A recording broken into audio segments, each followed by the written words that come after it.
interactive guided tour with a difference. Lifford Old Courthouse. Find out more at LiffordOldCourthouse.com. Choose your local Centra for great offers this week. Like Centra Extra Lean Steak Mince 330 gram, now €3. 7-pack Tato Hunky Dory's Crisps, now €2.50. And Casiero Del Diablo Sauvignon Blanc, now €9. Celebrate summer, choose Centra. Centra, live every day. Enjoy alcohol sensibly. 123 212 321? No, 222 is the magical 3-digit number plate for July. iMotors have Kia and Nissans available for immediate delivery. If you're thinking of changing your car or upgrading, make sure to call in to us today in Letterkenny or Malin, or visit our website imotors.ie.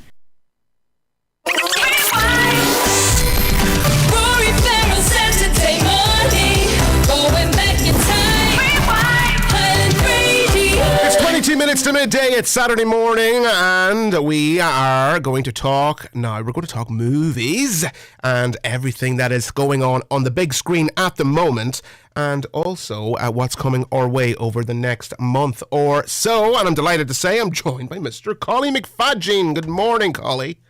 Good morning, Rory. It's great to be back on the fastest month of all time. Or, well, it was for me, because I've been counting down the minutes till I'll be back on the show again. And we got loads of movies to talk about, and it's an exciting time for the cinema. And I'm here with my minion friends, as you can see. I see that. You really go all out, don't you?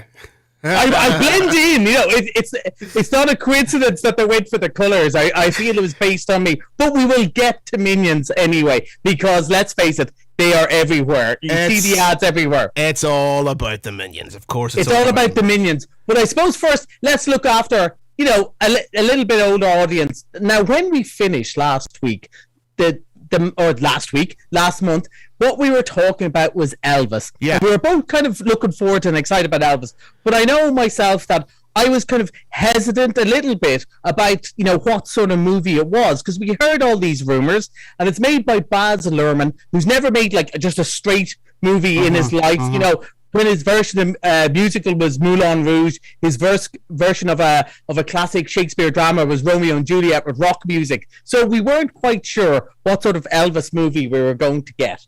So we got it. We got it last week, and I have to say, Rory, I thought it was terrific. Absolutely brilliant. All the fears, because, you know, you want things to be good. I always try and look for a reason to like something rather than a reason to knock it. But it really works. And I think if I'd known at the start how different it was going to be. So, for example, we did know that a little bit of it, or quite a lot of it, is Elvis through the eyes of Colonel Tom Parker, much more than the Elvis story. And I think it's all the better for it. We've had movies before that are very much, you know, your classic biopic of he was born here, this is what happened when he was 13, this is what happened when he was 18. I think we've seen that before, and we kind of know. I think most people know the Elvis Presley story. So this is much more about how exciting it was. The opening scenes. Now, I don't know about you. I'm a big concert goer. I love to go to concerts, and the last couple of years have been tough without concerts. And it was like, that's why, you know, when you're interviewing the chap beforehand, just that bit of being out on the road again. That if you were from a small town in the south of America, to see Elvis Presley come, and he was like fourth on the bill with, you know, traditional country artists, and see this guy stand up there, and just the way he sang and the way he moved, and he took all the influences from the sort of African American stars that all of these young people wouldn't have seen because of segregation, etc. They were kept away from it. And it reminded me of my first ever gig, which was probably slightly less cool, Bon Jovi and the RDS. But I remember standing there at 15 years old, just looking up going, oh my, why did nobody tell me about this before? Standing there looking at Rockstar going, I'm going to do that all the time, which I have. And some were better than others, I won't lie to you. But, you know, just that feeling, that electricity in the air.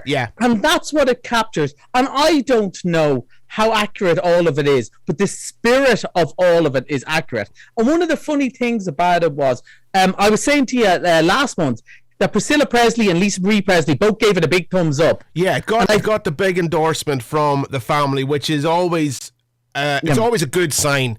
Yeah. When the family come out and say, you know what, this is bang on, this is exactly what we expected, this is what we wanted. Yeah, but what was really interesting about that, I heard since an interview with Tom Hanks where he said, so they were going to make the movie and everyone got COVID, so they had to stop. Yeah. And in that time, his wife is pals with Priscilla Presley, and they got talking, and she said, "What, can I see the script?" And she read the script and she goes, "Look, Colonel Tom Parker, I understand he did steal a load of Elvis's money, etc. I think we're safe to say that now on the radio." But she said, "You're playing him as a bad guy." But he wasn't a bad guy. There was a reason everyone trusted him with their money, etc. Because he charmed everyone when he was in the room. Everyone loved him. He was everyone's favourite uncle. Yeah. Now, he was siphoning money out the door, but he was that guy. So they went and rewrote the whole movie based on that. And it's a much more interesting take than... we've seen evil pop star manager before. I think every movie, Bohemian Rhapsody, Elton John's movie, all of them have that. So it's much more interesting. But what I loved most is the concert scenes, and even in that he mixes in a bit of Jack White, he mixes in a bit of Eminem. This stuff should not work. It should not work in the scenes, and it's absolutely electric, so exciting, so much fun. And we said this about Top Gun too, and I didn't think it'd be this close that I'd be repeating myself about it. It was working for all audiences. So obviously there's lots of people who are Elvis fans and Elvis traditionalists. Well, that's what I was going to say to you. So this, obviously, it has, something for the hardcore Elvis fans, the true Elvis fans, but it also has something for the casual moviegoer, the casual Elvis fan. Absolutely. The hardcore fans are going to love the comeback special and go, that is shot for shot. That's amazing. But I think... and there was a lot of young people in cinema who finally got it. They saw those early concert scenes. And, of course, they know Austin Butler from Disney. And they saw the early concert scenes. Right, I get it now. I get why he was so fun and exciting. So, absolutely well worth going. The only thing I would say is it's quite long. I maybe found the last 10 minutes, because you know where it's going. Yeah. And I was a bit sad, and I found it a little bit long. I would definitely go for a pee beforehand. Oh. There's my expert advice, okay? All right. Because Julie noted. Yes. Right, so that's Elvis, okay. So that's been out now for what, about a fortnight? 1 week. It's been out a week, okay. And it's doing well at the box office as well. Oh, it's absolutely, I think, performing above aspirations. Because I think they knew Elvis is a brand, they'll always get hardcore fans, even just to go and give out about it. Yeah. But I think it's the widespread appeal has really surprised them, and it's great. Brilliant. Okay, so that's Elvis. Top Gun, still flying high, pardon the pun. Still flying high, should be out of cinemas now, or at least on a sort of a lower schedule. A wind down, yeah. It's still going, and it's great because we've got those for the older ones, and at the end we're going to talk about movies for maybe slightly older audiences. But we've also got my pals here in the background posted yesterday. So let's get to the Minions, because there's families all around going, hurry up and get to the Minions. No, I think they're going, oh God, it's inevitable. I'm going to have to see the Minions. And I was thinking about this. I said, look, I can just talk about the Minions. I don't have to see it. It's a kids' movie and so on. I went, no, well, I'm a professional. Before you say anything about the Minions, let's have a listen to what's in store. Nothing is more important than this. You can't do anything alone. Find your tribe. And never, ever let them go. Good night. Good night. Yes. Good night. That shouldn't work either. Minions, The Rise of Gru in cinemas Friday. That shouldn't work either, but it does work, doesn't it? I'm going to say something really controversial now. I think the soundtrack to the Minions 2 is better than the Elvis soundtrack, and I loved the Elvis soundtrack. But I will get to that, right? So I said, I'm a professional. I should go. Look, Rory has asked me to come on and talk about movies. I shouldn't talk about stuff that I could have seen, but I didn't. So I said, right, I'll go and see it. And I went to see it at 8 a.m. And that's not the time to see the movie. And I went, look, what my review was going to be, already in my head, I said, what my review is going to be, look, it's the Minions. It's lovely. If you've got kids, they're going to like it. So I was in there for about 2 minutes, and it's opening credits, right? And there's a character, who's a French-speaking character, who has a lobster claw for an arm, and his name is Jean-Claude. And I went, okay, I like this already. And then I realised he's played by Jean-Claude Van Damme, and I was going, okay, all right, that's I'm sold. I'm sold. I'm sold. I'm in. Yeah. I'm in. From there on in, it's set in 1976, and they're having fun with it. This is the movie Austin Powers' Gold Member wishes it was. They're having so much fun. There's a bad guy called Bell Bottoms. They're just enjoying themselves so much. As you said about the Minions singing along, you think it'd be kind of like when I was a little kid, I loved Pink and Perky, but this stuff would annoy me now, the funny voices and all that. No, all the way through the movie. Singing The Carpenters, singing Cecilia by Simon and Garfunkel. I was going, how do I buy that version of it? They're just funny, Love silly. it. And The other thing that's important is they don't outstay their welcome. I said Elvis is long. This is an hour and 20 minutes, which is just the right time. Because it means, little people can go, but very little people who aren't used to the cinema can also enjoy it. For the limited attention spans, for the mummies and daddies with the limited attention spans. Yeah, I think there's a lot of who haven't slept properly since 2016. Exactly. They're going to, but they're also going to laugh their faces off. And as I said, there's jokes for the parents, but it's not above the jokes. It's not like a snarky joke or a rude joke. It's just jokes everyone can enjoy in the way of, from Laurel and Hardy to SpongeBob, certain things are just funny. And like a little yellow creature slamming his head into the door is just funny. And the other thing is, that's not easily done. There's so many bad comedies out there. You have to be very clever to be this stupid. Like Stan Laurel was a genius, but he also was the idiot on the screen. And this, they really thought about this. I loved it. And it was the biggest surprise of the month since I talked to you, that how much I enjoyed Minions. It's great fun. Good, clean fun, I think, is probably the verdict there. Absolutely. And I would imagine now, I will only have to see it once. There'll be people out there going, oh God, it's good. That means I'm going to have to go and see it 5 times over the summer. And then we're going to, nobody buys DVDs anymore, but it'll be on streaming, and I'll have the pajamas and the whole lot. Yes, you're going to be living with Minions for a long time, but it's way better. Of the summer film so far, like Lightyear is pretty good, but it's no Toy Story. This is by far the best we've had in ages. It's just great family fun, perfect for the summer months, especially if the weather stays like the summer months at the moment. And Minions is in theaters now. Right now, it's going to be here for a long time. When we're on next month, Minions will still be in the day. Absolutely. Probably Top Gun the way things are going. Right, okay, it's 9 minutes to midday. We're going to go for a quick commercial break, and we're going to come back. We're going to talk about Thor and where the crawdads sing as well. We're going to talk about that, okay? Time for a quick commercial break. Back after this.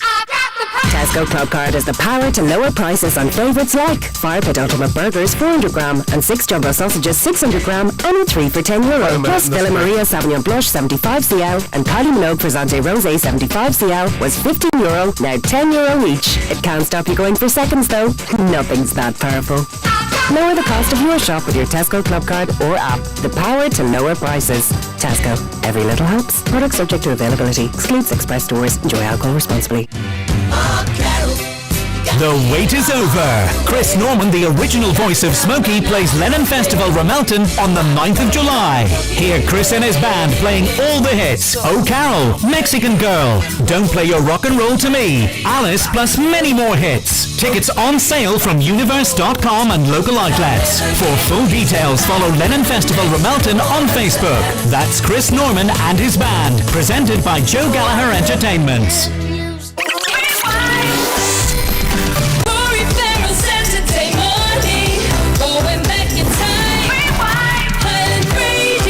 It's 8 minutes to midday. We are talking movies on the Saturday Rewind. Carly McFadgen is with me, and we are now talking Thor, making a return to cinemas on July 7th, I think. Yes, certainly is. On Thursday, of course. They wouldn't wait till Friday. It's Thursday. It has to be Thursday. Yeah, their own brand right there. So, now, whatever about Minions and Elvis having, cult followings, there are some people now listening going, fantastic, there's another Marvel movie out. And there's other people going, oh, God, there's another Marvel movie out. Because we're at movie 29. This is the 4th standalone Thor movie. I think it's like the 10th time Chris Hemsworth has played Thor. So I think if you're not in by now, you're probably never going to be in. Although, when you look at the cast for this, it is something stunning. There's 5 Oscar winners in the cast alone. Right? So we've got Christian Bale, who said he was never going to do a comic book movie again, and got sent the script to this one and went, yeah, okay. I'm in. I'm in. He plays the bad guy. So after the Avengers, Thor is retired. He's not interested anymore. He's all zen and hippie-ish. And next thing, this guy called Gore, who is a god killer, and he's rampaging through the universe. Again, there's people now going, either rolling their eyes or putting up their sleeves to book online. So, but it's also made by Taika Waititi, who made the last one, who's the genius behind things like What We Do in the Shadows and so on, and brought this sort of, I know we shouldn't mention New Zealand today because, of the rugby and so on, but he brought this sort of so we'll move over that, but we brought that sort of dry Kiwi wit that works so well. Yeah. So you've got all the spectacular Disney, Marvel, spectacular stuff, and then you've just got really good jokes that an executive at Disney would never come up with. It's going to be massive, no matter what anyone says. And I think the thing about Thor and all the Marvel movies is people are so interested about where the story is going to go. There's going to be some secret reveal. There always is in a Marvel movie. They're very clever about that. So everyone rushes to see it the first week or two because they don't want spoilers. Yeah. Spoilers are verboten. It's the worst thing you could do to a Thor fan. Well, you said it's movie number 29 in this Marvel expanded universe, or wherever it's called, or cinematic universe. Is there a little bit of Marvel fatigue starting to creep in? We saw it with Star Wars, and there was nowhere near 29. Well, there's a lot of Star Wars, but there is Star Wars fatigue out there now, where it just doesn't pack the same punch as it did 15, 20 years ago. Is that happening with Marvel? I agree, but I think one of the things they've done that's really clever, and it hasn't always worked, is they've got in all of these left field choices. So we had the Eternals. It was made by the same person who made Nomadland. That is a mad choice as a director. This is much a comedy, but also the guys from Guardians of the Galaxy are in, so it's kind of an Avengers-like movie. So they keep on bringing all these people in. Yeah. They brought one of the last movies, Shang-Chi. One of the things, it was the first time there was a mostly Asian cast, American Asian cast in a big blockbuster. So what they're doing is they're trying to avoid Marvel fatigue. Now, I think for just your cinema goer, there might be a little bit of that. But they keep on mixing up the stories. They keep on bringing in new people all the time. So it's not just like, as a kid, I loved James Bond, but even I knew when I went to see Octopussy in the cinema going, Roger Moore probably isn't a superhero anymore, So what they keep on doing is mixing it up. People have gone. And the other thing that's important, I think, which didn't happen enough in Star Wars, big characters die in the Marvel universe. Yeah, everyone is disposable and dispensable, especially when their wage bill gets really high. I think you get much more disposable. There's a tip for you the next time you negotiate your contract for Oriel Highland. Just be careful. Just say you're gone, stroke of a pen, goodbye. And I think that is the way they've kept it up. Now, the one thing is, they hit the ground, like the Pixar people. The more movies you make, the more chance there is of the odd dud. But it has to be said, the worst Marvel movies, and probably Iron Man 2 and so on, when little Collie was running around Annagray on his summer holidays, poor little Collie, with no shoes on, he would have killed to see the worst of these movies, because I loved comic books and we couldn't make something like this. So I think maybe for the general public, and I definitely would think for the critics, that's why Doctor Strange did not do well in the critics' choices. They got very bad reviews. Audiences loved it because critics are looking for something different, whereas this is part of an ongoing story for other people. Also, the TV shows have done very well. Yeah, they have. Loki particularly with Thor. So I think it'll be a mega hit. We have 2 minutes left. Very quickly, we'll talk about Where the Crawdads Sing. Okay, so a huge novel, which I must admit I'm a big reader, but I haven't read. This is a story. It's a young woman played by Daisy Edgar Jones, who we know from Normal People. Yeah. She kind of raised herself in the swamps of Louisiana. She's an outsider. She's considered a weirdo, but she gets involved with a local boy who's very popular suddenly he's found dead, and of course the townfolk all turn to blame it her. It's been a huge novel, and they're expecting it to be a massive book. I can't wait to see it. I'm just not sure whether I should read the book or not first. And finally, there's also an Irish movie, because I love to plug Irish movies, called Joyride. It stars Olivia Colman as a young woman who has just had a baby, isn't sure what to do, ends up in a taxi that's been stolen by a young 12-year-old, and they head off around Ireland. I've just seen the trailer this morning, and I just thought it looks brilliant. And we've had a good time for Irish movies.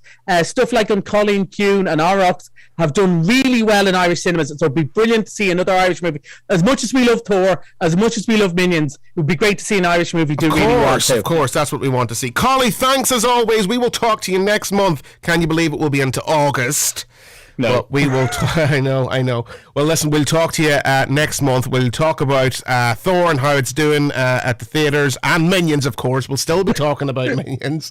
And we'll talk about what's coming up between August and September as well. Collie McFadden, thank you so much for joining me this morning. See you at the talk movies. to you soon. All right, take care. Bye-bye. Collie McFadden there. And that's where we wrap up the Saturday Morning Rewind for this Saturday morning. Daniel Brennan is up next with a news update for you. And Paul McDevitt is here with the Saturday Shuffle. You don't want to miss it. At An Post, we believe in giving you more power over how you bank. That's why AIB and Bank of Ireland customers can now lodge and withdraw money at any of our 900 post offices across Ireland 6 days a week. That's right. Your bank is in your post office for personal and business banking alike, meaning you can bank wherever you live or work.